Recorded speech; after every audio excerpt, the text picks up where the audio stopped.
What's going on, YouTube? It's your boy, CamATL, and welcome back to another MLB High Five video with your boy.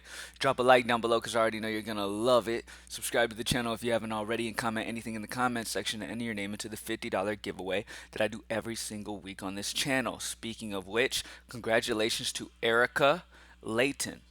Erica Layton, congratulations. This is the first time in a while that we've had a female win, so congratulations to that. Thank you for watching, Erica, unless it's your man using your account. Either way, thank you. Appreciate it. Shout out to everybody in here, man. Hopefully, everybody had an amazing weekend. We did at Greenlight DFS. We won consistently over there once again during baseball this weekend, as well as football. So let's go ahead and just keep it going, man. GreenlightDFS.com for DFS. GreenlightBets.com for game bets if you're in a state that can bet on games. Don't sleep on that. We won a $5,000 parlay last week. At least I did. Won slightly over 5 grand on a parlay last week, sweeping every bet. And then GLDBreaks.com. I'll be live tonight at 7 p.m. Central on this YouTube channel breaking boxes. So join me there. All right.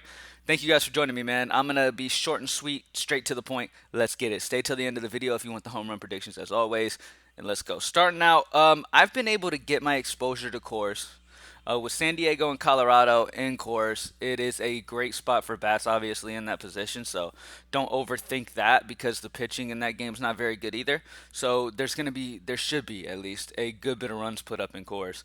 But with that being said, there's plenty of value as well on that in that game, especially on the Colorado side, where it really opens things up and allows you to really get a pitcher that you want at the end of the day. Garrett Cole is well rested.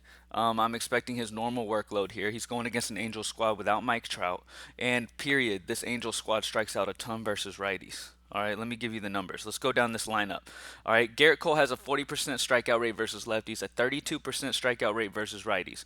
The wind is blowing in New York. New York is heavily favored, and the Angels strike out over 27% of the time versus righties. All right, now here's the lineup. Ohtani strikes out 26% of the time versus righties. Walsh strikes out 27% of the time versus righties. Gosselin 26. Marsh 37, Adele 33, Stassi 30, Mayfield 27. There's only two bats that don't strike out a ton versus righties in this lineup, and it's Fletcher and Iglesias. All right, outside of them, everybody strikes out over 25% of the time versus right-handed pitching. It is a fantastic spot here for Garrett Cole. I think he's going to have a great game today. And like I said, I'm able to easily get him and get exposure to cores, so why not take the guy with the most strikeout potential on the slate, and it's not even close. All right, next up, next pitcher that I like is Tuki. All right, Tuki for Atlanta is the guy that I'm really liking here going against Miami. Tuki's got a 21% strikeout rate versus lefties. He's not great in that aspect, but he's got a 26% strikeout rate versus righties. All right, this Miami squad has a ton of righties in the lineup, plain and simple. All right, Miami's lineup, like if they run out their average, their normal lineup, their lineup has over a 27% K rate versus righties like the Angels does. All right, there's only two bats in this lineup, Rojas and Aguilar, who don't strike out over 20% of the time versus righties. Outside of that, there's multiple guys who strike out 30, even 40 times percent of the time versus righties. So Tuki's in a fantastic spot. Miami's a pitcher-friendly ballpark. I think Tuki's a very solid option at 8-4, and he is my SP2 that I'm really liking. Now, the value that I was talking about is Connor Joe.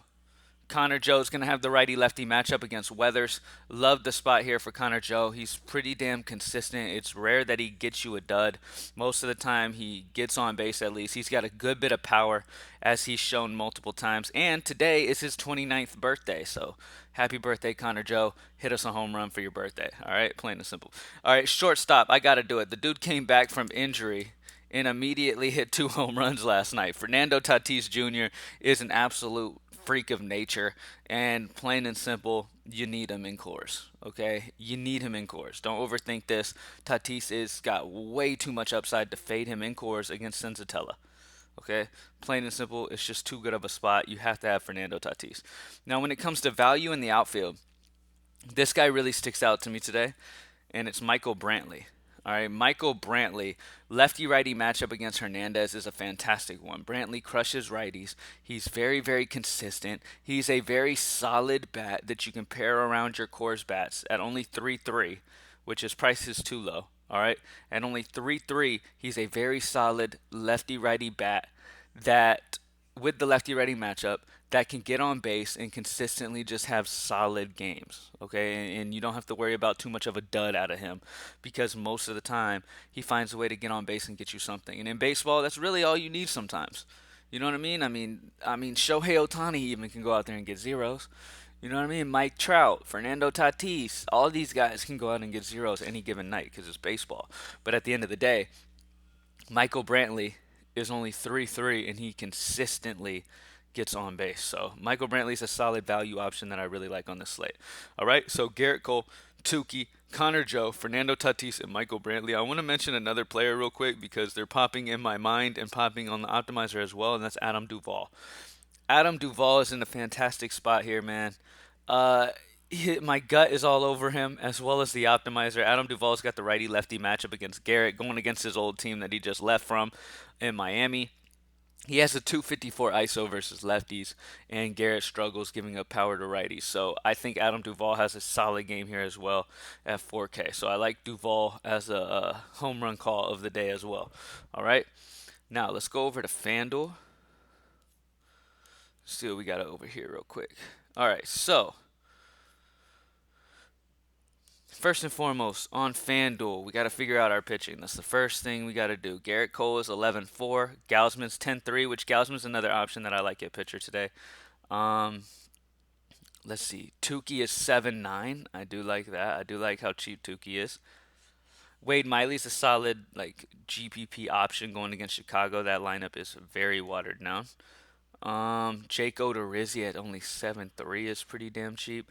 I'm just gonna go Garrett Cole just because his upside is tremendously higher than anybody else's on this slate, and it's FanDuel, so I should be able to find some cheap bats. All right, so if I go over here to bats and I sort by point per salary, let's see who really pops. All right, let's see. Austin Slater at 2.5 is popping.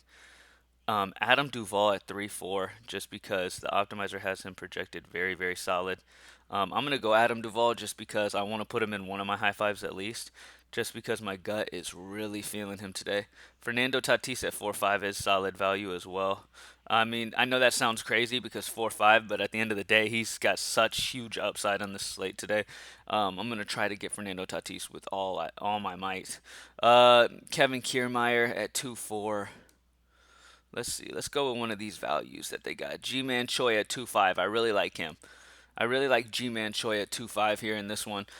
So that's a solid little core. Garrett Cole, Fernando Tatis, Adam Duvall, and G-Man Choi.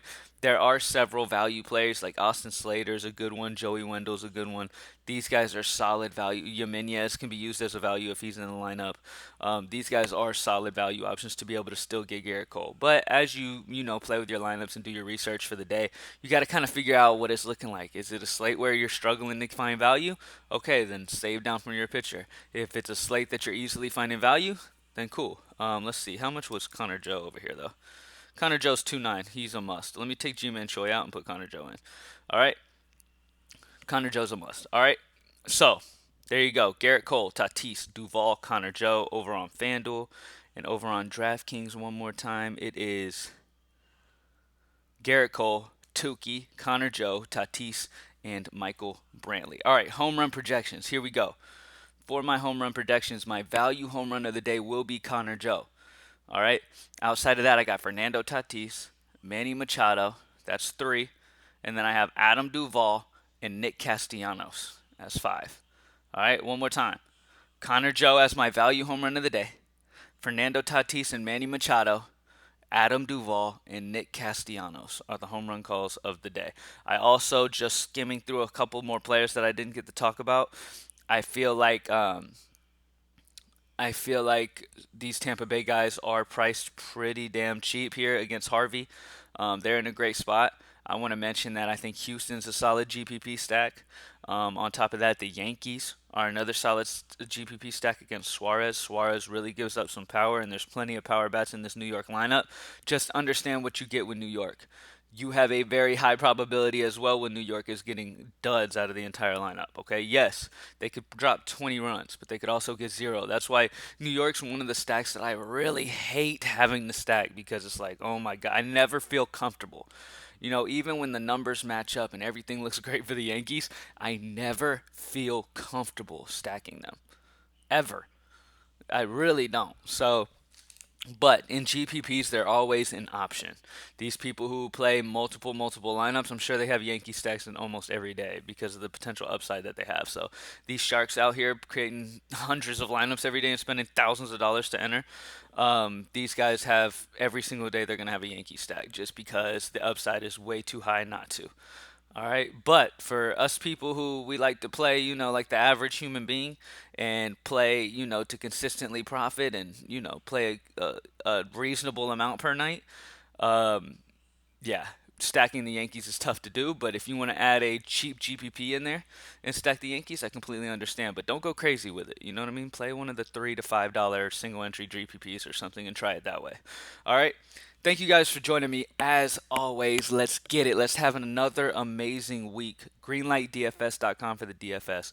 Greenlightbets.com if you're in a state that can bet on games. Don't sleep. GLDbreaks.com. I will see y'all tonight for the live show to break open boxes if you're interested in sports card investing.